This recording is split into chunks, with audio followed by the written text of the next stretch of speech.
A note to Professor Yemi Osinbajo by Pius Adesanmi.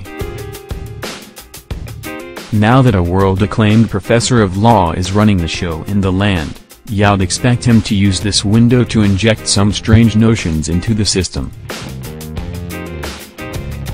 Strange notions such as actions and consequences, especially legal consequences, the sort of legal consequences that can land you in jail after due process. Professor Osinbajo has been presiding over the distribution of tranches of the Paris Club Refund. As I opined recently, the elephant is dead and all kinds of carnivorous state governors are out with glittering carving knives of various shapes and sizes. Democracy, even a quasi-orchid, emaciated pretext to democracy such as obtains in Nigeria, can be so inconvenient.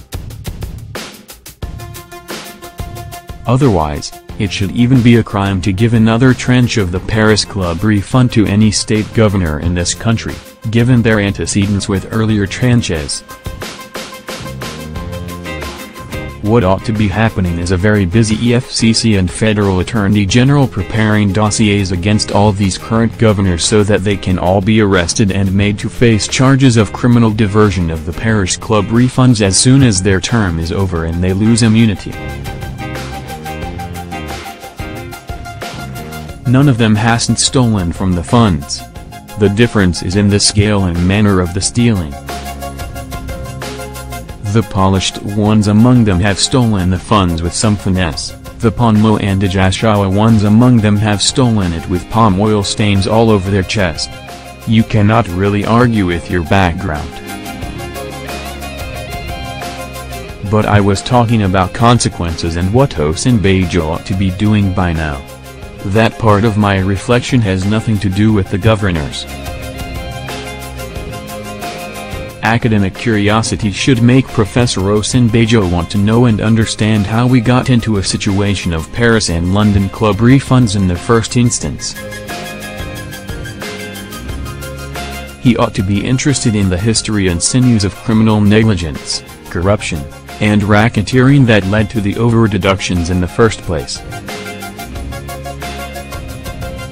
You dig and dig and dig and they say the problem started with the Debt Management Office and moved along the paths of Nigerian corruption to CBN and other places. People were running the system in all those places. To this day, not a single explanation has been given to Nigerian citizens. I know that not many citizens understand that they are in fact owed explanations, so not too many of them are asking for explanations. I am also asking Professor Osinbajo, how do you live with a system that is never curious about criminality or really interested in finding the political will to prosecute it?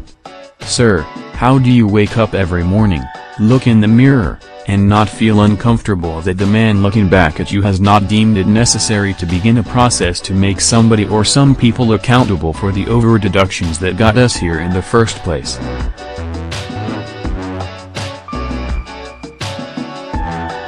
Nnamdi Kanu calls Nigeria a zoo. Senator Shisani and Mrs.